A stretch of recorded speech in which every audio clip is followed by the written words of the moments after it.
Bismillahirrahmanirrahim.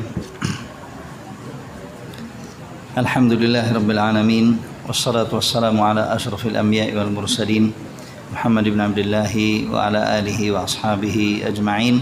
Subhanaka la ilma lana illa ma 'allamtana innaka antal alimul hakim. Allahumma fayassir wa la tu'assir wanfa' barik warham waftah lana futuhal arifin birahmatika ya arhamar rahimin. Allahumma amin. Alhamdulillah, pada kesempatan sore hari ini, petang hari ini, Allah Subhanahu wa taala telah mempermudah bagi kita semuanya untuk kita dapat bersua semula di dalam majelis Thalabul Ilmi yang mulia ini dalam rangka mengkaji bersama karya mungil Imam An-Nawawi rahimahullah taala, yaitu Arba'in An-Nawawiyah, di mana dalam pembahasan kitab yang penuh barakah ini kita telah sampai kepada hadis yang ke-29 setelah kita usai dan selesai membahas hadis yang ke-28. Hadis yang ke-29 ini adalah sebuah hadis yang diriwayatkan oleh Imam At-Tirmidzi rahimahullahu taala dari sahabat agung Jabir Mu'adz bin Jabal.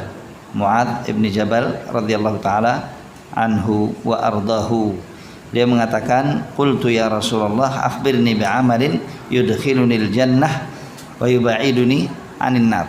Wahai Rasulullah, tolong baginda kabarkan kepadaku tentang amal yang potensi memasukkan aku ke dalam surga dan menjauhkan aku dari neraka. Lantas Nabi sallallahu alaihi wasallam menjawab dan berfatwa, menjawab dan memberikan jawaban dari pertanyaan Mu'adz tersebut, seraya berkata, laqad sa'alta 'an 'azim wa innahu la yasirun 'ala man yassarahu Allah taala alaihi.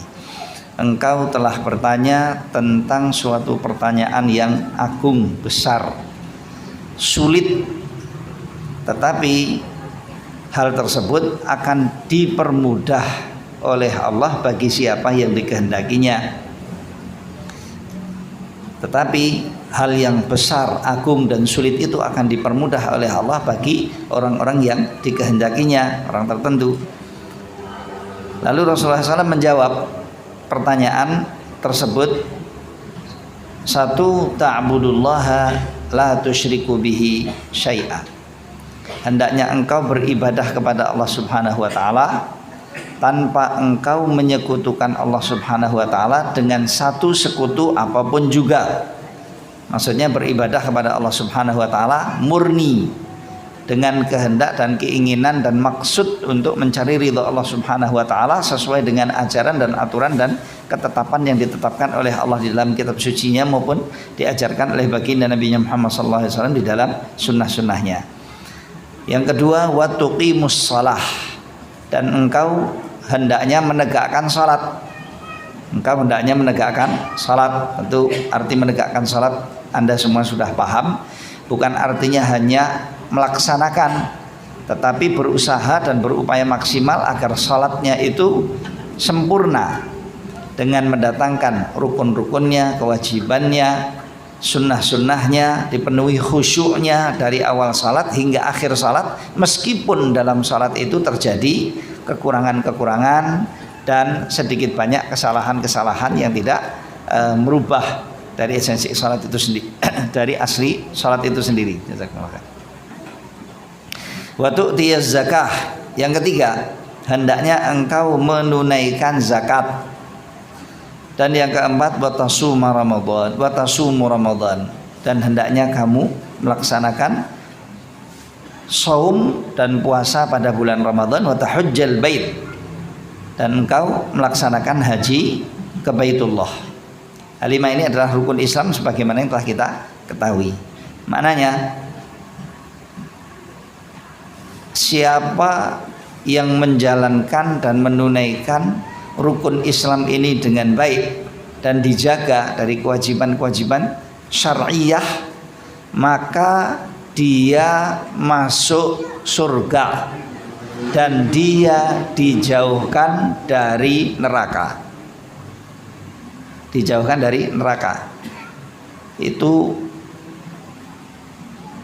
pernyataan ini mau risih atau enggak risih di kuping sebagian orang yang ekstrim dalam berislam. Risih atau enggak risih, pokoknya siapa saja orang muslim beribadah kepada Allah tidak bersekutu dengan apapun, menegakkan salat, menunaikan zakat, berpuasa pada bulan Ramadan, lalu ada kesempatan haji, apalagi sekarang kesempatannya mudah gitu. Ada koruptornya mudah-mudahan. Dan haji, kalau dia sudah melaksanakan menunaikan 5 perkara ini, ajak istiqomah dengan perkara ini, wafat, maka zahirnya dia masuk surga dan jauh dari api neraka. Makanya kan gampang tuh Pak. Gampang tuh Pak. Gampang. Masuk surga itu gampang. Jauh dari neraka juga gampang. Ini jawabannya. Yang dijawab oleh Nabi sallallahu alaihi wasallam, dijawabkan oleh Nabi sallallahu alaihi wasallam. Ya. Dan siapa yang melaksanakan 5 rukun Islam ini, nggak mungkin jadi orang nyeleneh, nggak mungkin jadi orang aneh, nggak mungkin jadi orang jahat, nggak mungkin jadi orang nakal.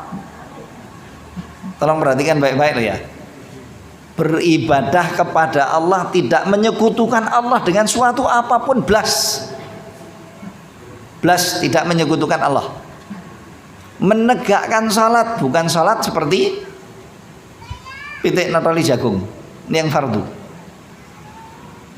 Pada waktunya dijaga, kadang salat di awal waktu, kadang salat di tengah waktu, kadang salat di akhir waktu. Yang penting kemudian tidak meninggalkan salat sampai keluar waktunya, dengan sengaja tanpa uzur. Tentunya kalau laki-laki, makna iqamatus shalah akan mencakup arti penyempurnanya dengan melaksanakan praktek ibadah salat itu pada awal waktunya, dan tentunya di tempat di mana salat itu diserukan, yaitu di masjid-masjid. Salat 5 waktu ning kamar ae. Suruh pakai rok. Ya. Salatnya 5 waktu di rumah melulu, di kamar sisan. Itu tempat yang paling baik untuk salatnya wanita.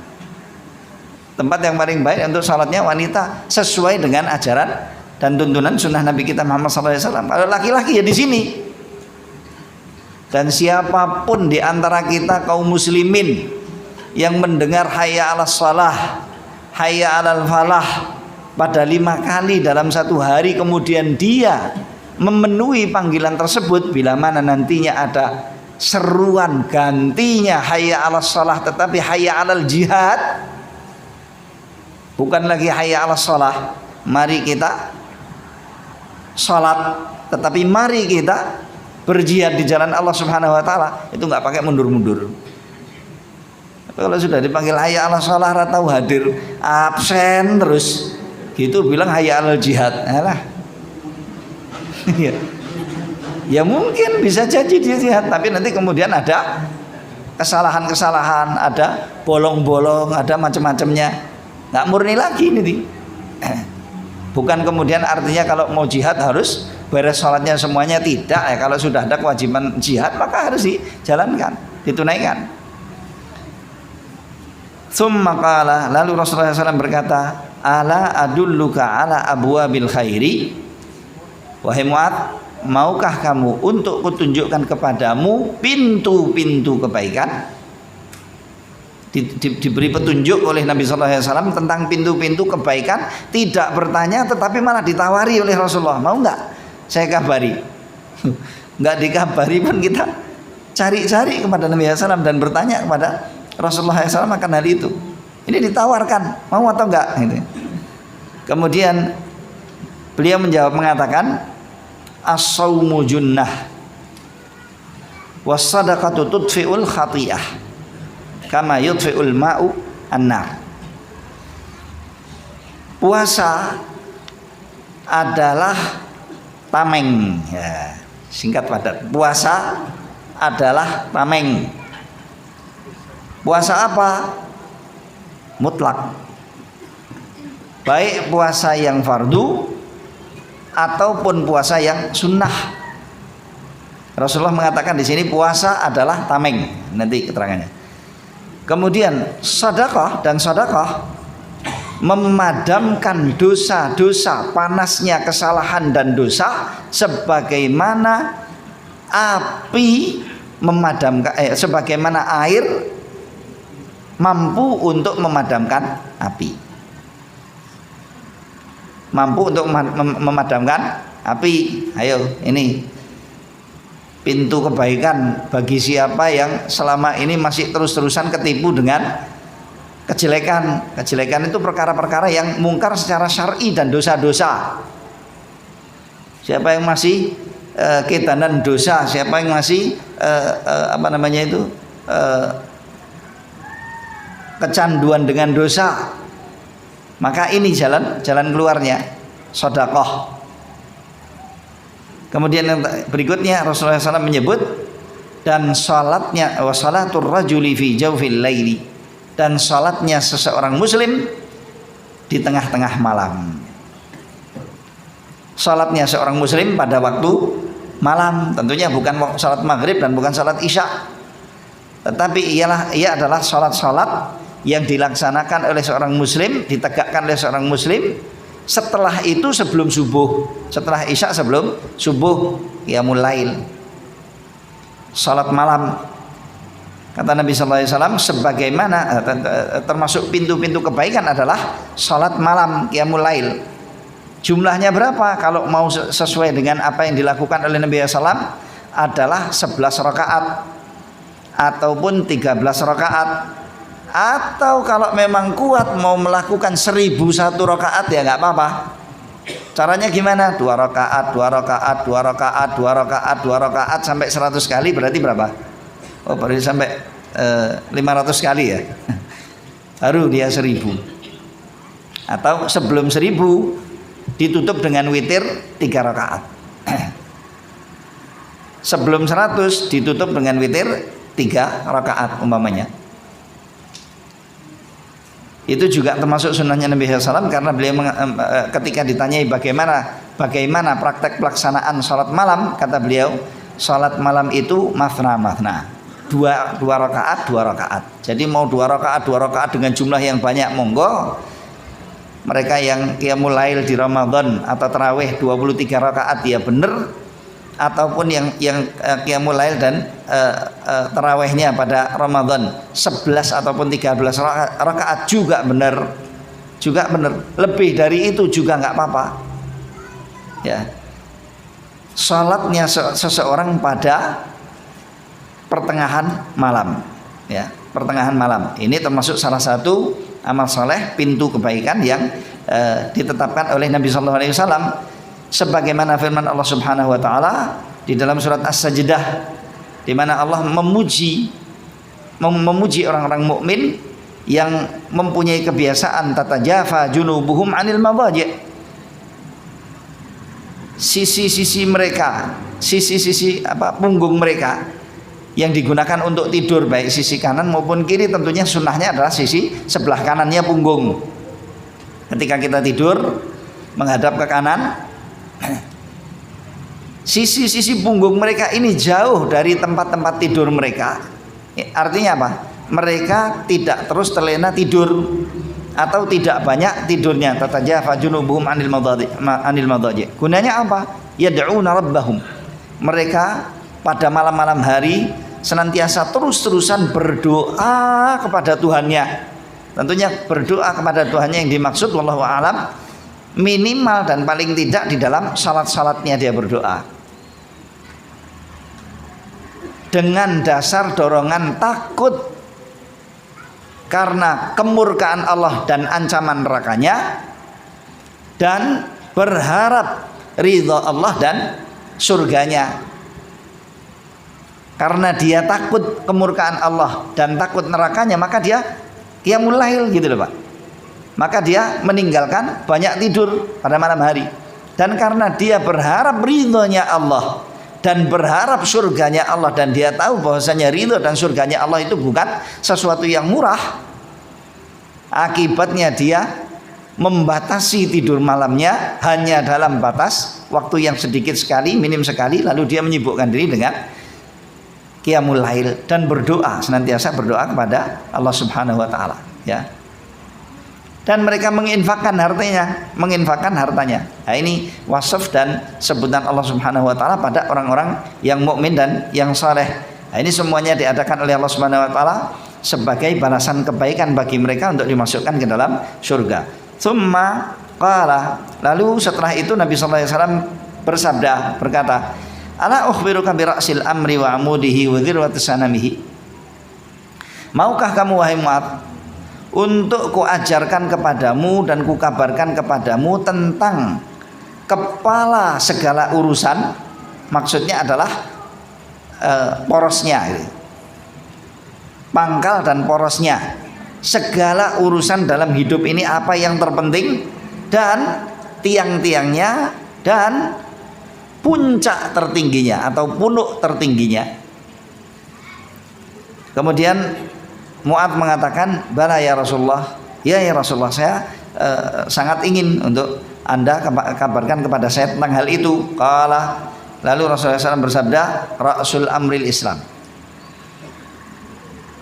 poros dan pokok segala urusan dalam hidup adalah Islam. Maka kalau ada orang yang nggak Muslim, nah itu sudah rugi serugi-ruginya.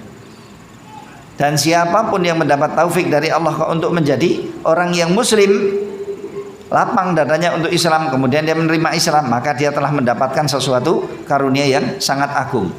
Wa amuduhus shalah, dan tiang-tiangnya adalah salat. Makanya nggak ada kata Islam tanpa salat. Ngaku Muslim tapi ras salat itu namanya bukan Muslim, alias Muslim KTP. Muslim meninggalkan sholat dengan sengaja sampai keluar waktunya. Muslim nggak kenal sholat, bahkan keturunan Islam nggak kenal sholat dalam umurnya kecuali 2 kali sholat, Idul Fitri sama Idul Adha. Idul Fitri sama Idul Adha itu pun nunggu ini apa namanya, disorot gitu ya. Kalau disorot hadir. Kalau nggak ada sorotan buat apa hadir? Nah, ini namanya orang yang mengaku Islam tetapi tidak mendirikan Islam dengan tiang-tiangnya. Lah arep ditiknya nggo apa? Mau didirikan pakai apa Islamnya dia itu?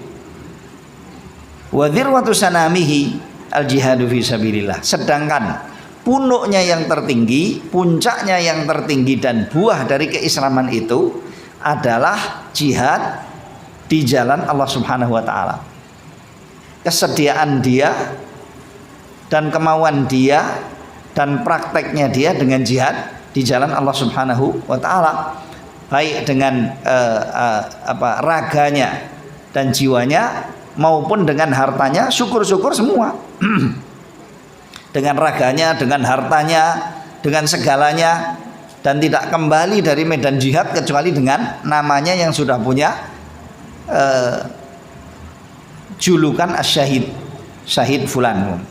Nah, itu dia sudah menggapai punuk dan puncak yang tertinggi dari urusan terpenting di dalam hidup. Lalu Rasulullah SAW bersabda lagi, ala ukhbiruka bimilaki dzalika kullihi, apakah kamu mau untuk kukabarkan kepadamu tentang kendali perkara-perkara ini semuanya secara total, agar supaya ini semuanya bisa terjadi atau mudah terjadi dan terrealisasikan bagi dirimu. Qultu bala ya Rasulullah, tentu ya Rasulullah. Ini nggak perlu untuk ditanyakan, penting sekali ini kendali semua perkara ini agar supaya kita bisa mendapatkan hal tersebut. Qala lalu beliau fa'akhadha bilisanihi, kata perawi, lalu beliau memegang lidahnya. Jadi maaf, mau nggak mau kalau memegang lidah mesti dijulurkan ya. Beliau menjulurkan sedikit lidahnya lalu dipegang. Meskipun kata orang sekarang itu rada gilani sama rada enggak, tapi sebagian orang nek ra dingono kira mudeng gitu loh Pak. Kalau nggak dikasih contoh iki lho, Ini nih ya. Beliau menjulurkan lisannya, lalu dipegang oleh beliau lisan tersebut. Nih ya. Kuffa 'alaika hadza. Cegatan ini dari kemungkarannya. Cegahan ini dari yang mungkar. Cegahan lisan ini, silahkan kamu cegah lisanmu ini dari yang mungkar. Nah, tentunya kalau sekarang ada orang-orang bisu, tidak punya lidah untuk berbicara, atau punya lidah tapi tidak mampu berbicara, atau introvert, nggak bisa bergaul dengan banyak orang, tetapi omongannya luar biasa. Pakai apa dia berbicara? Pakai 2 jempol. Pakai 2 jempol. Iya, memang lidahnya diem terus, tapi ketak-ketik. Rupanya jadi penipu ulung, penyebar hoax, jadi pengadu domba, jadi ini dan jadi itu tanpa berkata dengan satu kata pun dengan lisannya. Apakah ini namanya lisan kedua yang ada di zaman ini dan tidak wujud di zaman yang lalu? Mungkin lisan orang saiki iki luwih dawa ya, lebih panjang. Lisannya ada 2, satu lisan atasnya dan yang kedua lisan tengahnya ini, yang menghasilkan tulisan ya. Yang kedua jempolnya itu bukan lisan tapi menghasilkan tulisan. Menghasilkan tulisan, dan tulisannya itu astagfirullahaladzim, antara 2 negara bisa berperang gara-gara tulisan itu. Lisannya nggak berkata, dia bekerja di balik layar, ireng, hitam, peteng dedet nggak kelihatan, tapi pengaruh di mana-mana dan berbuat macam-macam. Nah, ini nasihatnya Rasulullah SAW kepada makhluk-makhluk yang seperti itu. Kuffa 'alaika hadza. Cekelono iki gitu. Pegangan ini, ikatan ini. Kalau memang bukan lisannya berarti jempolnya ya. Berarti jempolnya atau apa saja yang berposisi pada posisi lisan dalam menyampaikan suatu informasi ataupun kabar kepada yang lain. Kuffa 'alaika hadza. Qala qultu, lalu Mu'adz bertanya kepada Nabi SAW, ya Nabi Allah, wa inna la mu'akhadzun bima natakallamu bih. Wahai Nabi Allah, apakah kita potensi untuk jatuh pada dosa dan dihukum hanya dengan kata-kata yang kita katakan? Apakah kita ini terancam untuk terhukum hanya dengan kata-kata kita? Loh, kita nggak berbuat dengan tangan kita, kita tidak berperang, kita tidak membunuh, kita tidak ngojok-ngojok, tidak menjerat, tidak menjebak, tidak pokoknya tidak nendang, tidak bekerja, berbuat apapun kecuali dengan lidah, dengan kata saja. Apakah kita potensi untuk berdosa dan dihukum oleh Allah Subhanahu wa taala hanya dengan kata-kata yang kita ucapkan? Lalu Nabi SAW menjawab, sakilatka ummuka ya Mu'adz. Sakilatka dari kata-kata sakla. Sakla itu seorang yang kesedihan karena kehilangan sesuatu yang disayangi dan dikasihi. Sesuatu yang disayangi dan dikasihi. Suami, istri, bapak ibu, anak pinak yang meninggal dunia, teman karib kalau meninggal dunia. Wah, itu menyedihkan, menyebabkan dia jatuh pada keadaan sedih yang luar biasa. Nah, Rasulullah SAW berdoa kepada Mu'adz dengan doa itu dan mengatakan, mudah-mudahan ibumu kesedihan dan keberatan dengan kamu. Tetapi ini doa ini termasuk doa-doa yang tidak dimaksudkan dengan zahir artinya. Pak, Anda bukan Anda ya, di sini di negeri kita ini, kalau ada seseorang yang berhasil berbuat sesuatu yang luar biasa dan kita takjub, Lalu kita menyebut sesuatu kepada orang yang seperti itu karena takjub kita. Apa yang sering kali kata-kata yang keluar? Gila. Masa orang yang berbuat suatu perbuatan yang luar biasa, wong kita juga nggak bisa dan kebanyakan orang nggak mampu, tiba-tiba dia mampu berbuat seperti itu. Gila orang itu. Bukan gila. Yang dimaksud gila di sini bukan katanya, lah yang seperti itu kurang lebih lah. Kurang lebih seperti itu. Nggak tahu, saya sampai sekarang kok belum dapat yang enak gitu ya. Untuk kata-kata sakilat ka ummuka, taribat yadaka, akra, halqa dan lain sebagainya, itu kata-kata bahasa Arab, doa tetapi artinya jelek, doa artinya jelek tetapi yang dimaksud adalah bukan artinya. Maksudnya bukan kata tersebut dengan artinya, tetapi sebaliknya. Doanya mudah-mudahan ibumu keberatan dengan kamu, tapi yang dimaksud mudah-mudahan ibumu bergembira dengan kamu, bergembira dan senang dengan kamu. Kata beliau, sakilatka ummuka wa hal yakubbun nasa fin nari ala wujuhihim au qala ala manakhirihim illa hasaidu alsinatihim. Apalagi yang menyebabkan kebanyakan orang itu tersungkur ke dalam api neraka dengan wajah-wajah mereka, atau dalam riwayat yang lain dengan minkhar. Mankhar itu ini apa namanya, lubang hidung ini, maksudnya dengan hidung-hidung mereka. Apa yang menyebabkan orang tersungkur di dalam api neraka pada hidung-hidung mereka dalam keadaan yang menghinakan, kecuali panen-panen kata mereka. Yang menyebabkan kebanyakan orang tersungkur ke dalam api neraka dengan keadaan yang sangat hina, bisa jadi di wajahnya atau bahkan di hidungnya, tersungkur nantinya dalam keadaan hina di dalam api neraka, sebabnya hanya karena panen-panen kata yang keluar dari lidah mereka selama hidup.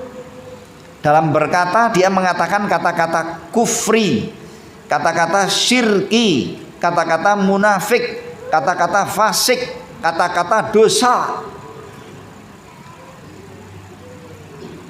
Baik dosa itu sendiri secara umum yang terkait dosa itu pada dirinya sendiri, apalagi dengan dosa kepada orang lain seperti dusta umpamanya, bohong dan dusta, memberikan kesaksian palsu, menggunjing, ribah, ya, ribah, ngerasani dan lain sebagainya, berkata kata-kata yang buruk dan kata-kata yang jelek, bahkan berkata dengan kata-kata yang tidak bermanfaat sekalipun itu berbahaya kalau terlalu banyak dari seseorang.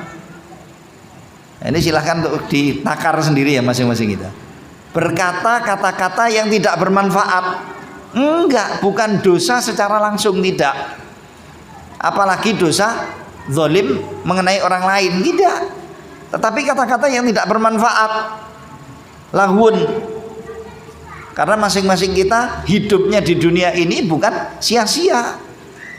Tujuan hidupnya di dunia ini adalah untuk mengabdi dan beribadah kepada Allah.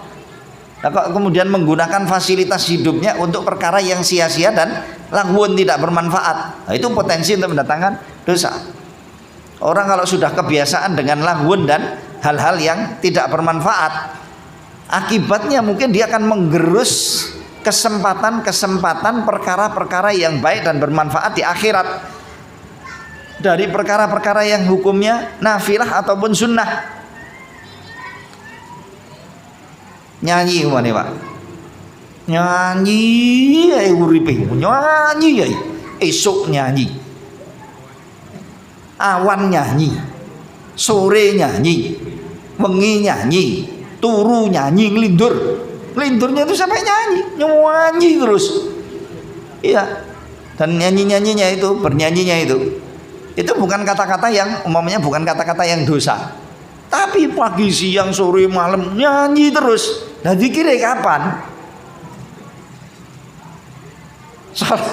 Salatnya mau dilakukan kapan? Husni islamil mar'i tarkuhu malah yakni. dari kesempurnaan Islam seseorang adalah kemampuannya untuk meninggalkan segala yang tidak bermanfaat bagi dirinya. Itu nanti Islamnya akan sempurna dia. Dia tahu mana yang tidak bermanfaat bagi dirinya, kemudian dia jauhi. Dan ini memang saya akoni nggak ringan gitu kan. Kecuali yang diringankan oleh Allah Subhanahu Wa Taala. Kalau ada hal-hal yang perkara-perkara yang mubah seperti ini, perkara-perkara yang boleh begini ya. Kemudian kita suka dengan hal itu, biasanya terus berulang-ulang kita lakukan. Padahal tanpa kita sadari itu bisa menggerus kesempatan-kesempatan amal soleh yang nafilah. Lah kalau sudah biasa untuk meninggalkan yang nafilah, itu nanti yang sunnah, itu nanti untuk bisa konsisten menjaga kewajibannya ini terganggu. Nanti dia terganggu. Maka siapapun di antara kita yang diberi kemudahan oleh Allah Subhanahu Wa Taala untuk bisa mendidik dirinya terus berjalan di atas jalur yang sunnah-sunnah dan yang baik-baik, insya Allah dengan itu kewajiban syariahnya akan terjaga dengan normal. Baik, ini hadisnya yang disebut oleh Mu'adz bin Jabal radhiyallahu taala anhu ardahu, dan diriwayatkan oleh Imam At-Tirmidzi rahmatullahi taala alaihi. Beliau mengatakan hadis ini hasan dan sahih, baik dan sahih. Baik, mari kita kembali kepada hadis ini dari awalnya, untuk kita berusaha mengeluarkan dan mengeksploitasi segala manfaat dan faedah yang wujud, atau sebanyak mungkin faedah yang wujud di dalam hadis yang cukup panjang telah diriwayatkan oleh Imam Tirmidzi dari sahabat agung Mu'adz bin Jabal radhiyallahu taala anhu ardahu, tentang pertanyaannya beliau kepada baginda Nabi sallallahu alaihi wasallam. Faedah yang pertama adalah pertanyaan Mu'adz bin Jabal radhiyallahu taala anhu ardahu kepada baginda Nabi kita Muhammad sallallahu alaihi wasallam. Pertanyaan yang luar biasa, keluar dari orang yang luar biasa, simple tapi jelas dan menunjukkan tentang jati diri sang penanya. Orang ini adalah orang yang beriman kepada Allah Subhanahu Wa Taala, yakin dengan keimanannya, yakin dengan keimanannya, dan orang yang seperti ini tidak tergoyahkan keimanannya. Termasuk salah satu pertanyaan yang dilontarkan oleh beliau kepada sumber ilmu, yaitu baginda Nabi kita Muhammad SAW, bukan pertanyaan-pertanyaan duniawiyah, bukan perkara-perkara urusan-urusan dunia, bukan. Tetapi wahai Rasulullah, ketika dia mendapatkan kesempatannya yang baik untuk bisa bertemu dengan Rasulullah SAW, maka digunakan oleh beliau untuk bertanya dengan pertanyaan yang paling penting. Nah, di sini juga isyaratnya, bila mana kita mendapatkan kesempatan untuk bisa berjumpa dan bersua dengan ahlul ilmi, orang yang dibukakan oleh Allah baginya pintu-pintu ilmu, maka hendaknya kita menggunakan kesempatan ini semaksimal mungkin untuk bertanya perkara yang terpenting minimal bagi diri kita. Bagi diri kita, syukur bisa meluas sampai kepada keluarga, kepada masyarakat, kepada kaum muslimin secara umum. Coba ini Mu'adz bin Jabal bertanya pada waktu itu ketika bertemu dengan baginda Nabi Muhammad SAW dengan pertanyaan ini, dan realnya pertanyaan beliau menjadi ilmu yang sangat mahal hari ini bagi kita-kita di Jaten. Coba Mu'adz bin Jabal radhiyallahu taala anhu ardahu, kita kok Jaten ini mau ngerti apa tahu Jaten itu apa katanya. Jaten itu apa? Buktinya pertanyaannya beliau dan fatwa dan jawabannya Nabi Muhammad SAW, gara-gara pertanyaan berbarokahnya beliau itu menjadi pelajaran penting bagi kita kaum muslimin, minimal di tempat ini. Ya, seperti itu semestinya kita menggunakan kesempatan ya. Apabila kita sudah diberi oleh Allah Subhanahu Wa Taala kesempatan untuk bertemu dengan ahlul ilmi, maka kita persediakan untuk kita menanyakan suatu pertanyaan-pertanyaan yang terpenting dan bermanfaat dan bermaslahat minimal bagi diri kita. Syukur kepada sekup yang lebih jauh lagi. Dan berapa banyak coba Pak Bu pahala yang diraup oleh Mu'adz bin Jabal radhiyallahu taala anhu ardahu hanya karena beliau bertanya kepada Rasulullah SAW dengan pertanyaan yang seperti ini. Tiba-tiba terus hadisnya itu menjadi jariyah bagi beliau, wallahu a'lam sampai kapan, mungkin bisa jadi sampai hari kiamat. Setiap orang yang membaca hadis ini, mengimani hadis ini, mendapatkan faedah-faedah dan manfaat dari hadis ini, maka masuk ke ATM, ke apa namanya itu ke saldo pahala-pahalanya Mu'adz bin Jabal radhiyallahu taala anhu ardhahu, padahal beliau sudah menjadi penghuni kubur, alam kubur. Itu hanya dengan satu pertanyaan, bagaimana dengan yang lain? Zahirnya pertemuan dengan ahlul ilmi dan yang paling tinggi adalah baginda Nabi Muhammad SAW secara fisik dan secara fisik, secara langsung maupun tidak langsung. Mungkin salah seorang di antara kita akan diberi oleh Allah Subhanahu wa taala karunia, kehormatan dan kesempatan untuk bisa bertemu dengan Rasulullah SAW. Kapan? Dalam mimpinya. Itu pun juga manfaat. Karena Nabi SAW bersabda, siapa yang mimpi bertemu denganku atau melihat aku di dalam mimpinya, maka hakikatnya dia adalah hakikatnya dia sedang bertemu dengan aku. Kenapa? Karena setan tidak mampu untuk menjelma dengan bentukku. Tidak mampu untuk menjelma dengan bentukku. Nah, masalahnya sekarang Anda tahu nggak bentuknya Nabi Muhammad SAW?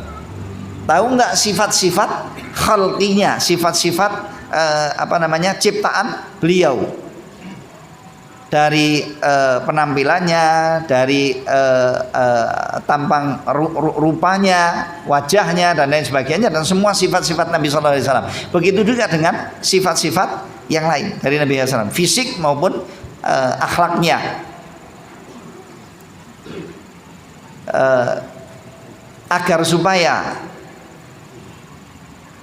cinta kita kepada Nabi SAW itu menjadi suatu cinta yang terrealisasikan dengan baik dan dengan benar, hendaknya kita berupaya semaksimal mungkin untuk kenal Nabi kita Muhammad SAW. Kenal Nabi kita Muhammad SAW secara bentuk fisik dan akhlak-akhlaknya, dan berupaya maksimal untuk kita kenal sunnah-sunnah dan ajaran-ajaran Nabi kita Muhammad SAW. Termasuk manfaatnya, kalau nanti salah seorang di antara kita sudah mempelajari itu lalu mimpi bertemu dengan Nabi, orang kapusan, nggak ketipu. Coba kalau kita nggak kenal Nabi kita Muhammad SAW lalu bermimpi tiba-tiba ada yang mengaku saya Nabi Muhammad SAW. Jangan betul kertas, Anda nggak tahu seperti apa sifat wajahnya Nabi SAW umpamanya. Bagaimana penampilan Nabi SAW dan wajahnya dan bentuknya Nabi Muhammad SAW. Kalau kita nggak kenal kan, yang penting setiap orang ngaku Nabi maka kemudian dibenarkan dalam mimpinya salah. Kita harus kenal Nabi kita Muhammad SAW dulu, baru kemudian mimpi kita serupa dengan ilmu kita. Nah itu Nabi kita Muhammad SAW. Nah di situ silahkan gunakan kesempatannya dan usahakan jangan bertanya. Tetapi ini nggak bisa ini nggak bisa dipilih ini. Maksudnya kita nggak bisa berencana untuk bisa bertanya kepada Nabi SAW pertanyaan-pertanyaan yang ingin kita lontarkan karena itu mimpi. Ya, cuma kalau ada orang yang cinta dengan Nabi Muhammad SAW dengan kecintaan yang benar, tulus ikhlas, insya Allah perkara yang terpenting itu akan keluar dari dirinya untuk disampaikan kepada baginda Nabi Muhammad SAW. Jadi kalau sampai ada yang bertemu dengan Nabi, minimal loh ya, kalau memang mau bertanya dengan suatu pertanyaan, ya dia menanyakan apakah saya dalam kebenaran atau tidak, atau bagaimana caranya saya mendapatkan pintu kebenaran. Sudah, itu paling aman. Syukur kalau menanya lebih rinci. Tapi kalau menanyakan apakah saya menjadi ahli neraka atau tidak kan aneh, atau menjadi ahli surga atau tidak juga aneh, berat. Kalaupun kita tahu kita menjadi ahli surga, ya alhamdulillah. Nah, maka hendaknya kita berusaha membenarkan mimpi itu dengan praktek-praktek amal saleh kita. Tapi kalau sebaliknya, waliyadzubillah, ya. Baik. Okay. Ya itu mubasyirat bagi seorang mukmin. Mubasyirat Maksudnya mubasyirat bukan lahumul busyra fil hayatid dunya fil akhirah. Itu wali-wali Allah. Wali-wali Allah Subhanahu wa taala termasuk salah satu kehormatan yang diberikan oleh Allah Subhanahu wa taala dan karamah yang diberikan oleh Allah kepadanya adalah mimpi-mimpi yang benar. Mimpi-mimpi yang benar. Wallahu a'lam. Baik. Jadi intinya bila mana kita mendapatkan kesempatan untuk bisa bertemu dengan ahlul ilmi, maka hendaknya kita bertanya dengan pertanyaan yang terpenting. Dan di sini Mu'adz bertanya dengan pertanyaan yang luar biasa, yaitu tunjukkan aku jalan menuju surga dan tunjukkan kepadaku untuk jalan agar supaya aku jauh dari neraka. Bagaimana caranya saya masuk surga dan bagaimana caranya saya jauh dari neraka? Beramal dengan apa ya Rasulullah untuk saya menang dengan atau sukses dengan hal tersebut? Dan dalam ayat Al-Quran Allah Subhanahu wa taala menyebutkan, dalam firman Allah Subhanahu wa taala disebutkan, faman zuhziha 'anil nari wa udkhilal jannata faqad faz. Barang siapa yang berhasil dijauhkan oleh Allah dari api neraka dengan berat dan dimasukkan ke dalam surga, maka orang tersebut betul-betul telah sukses.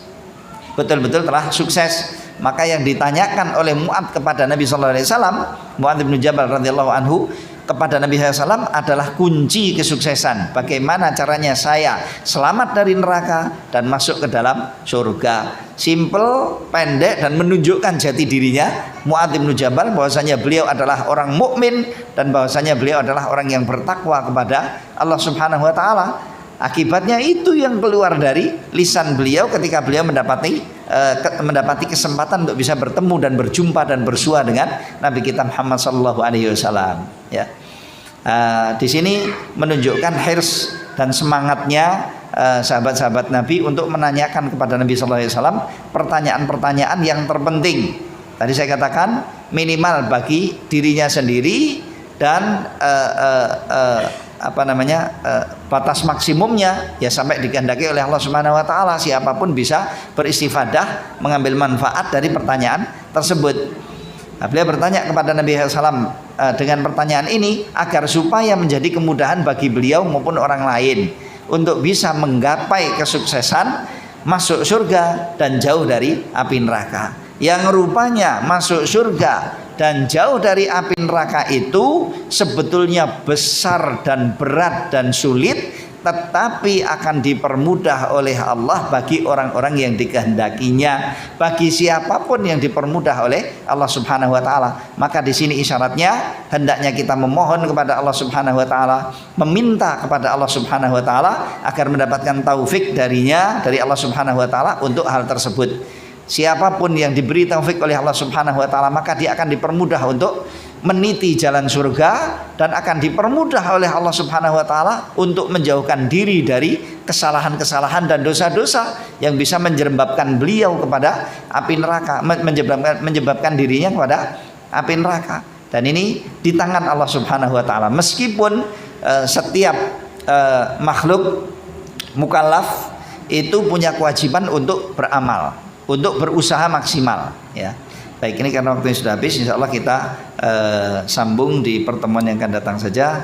Mudah-mudahan kajian singkat kita ini bermanfaat bagi kita semuanya, dan semoga Allah Subhanahu wa taala berkenan untuk ridho kepada kita, menjauhkan kita dari kemurkaannya, mencatat bagi kita amal-amal soleh, menjauhkan kita dari perkara-perkara yang tidak bermanfaat, membimbing kita agar supaya kita selalu berjalan di atas din dan syariat Allah Subhanahu wa taala dan istiqamah dengan hal tersebut sampai kita wafat menghadap Allah Subhanahu wa taala dengan husnul khatimah.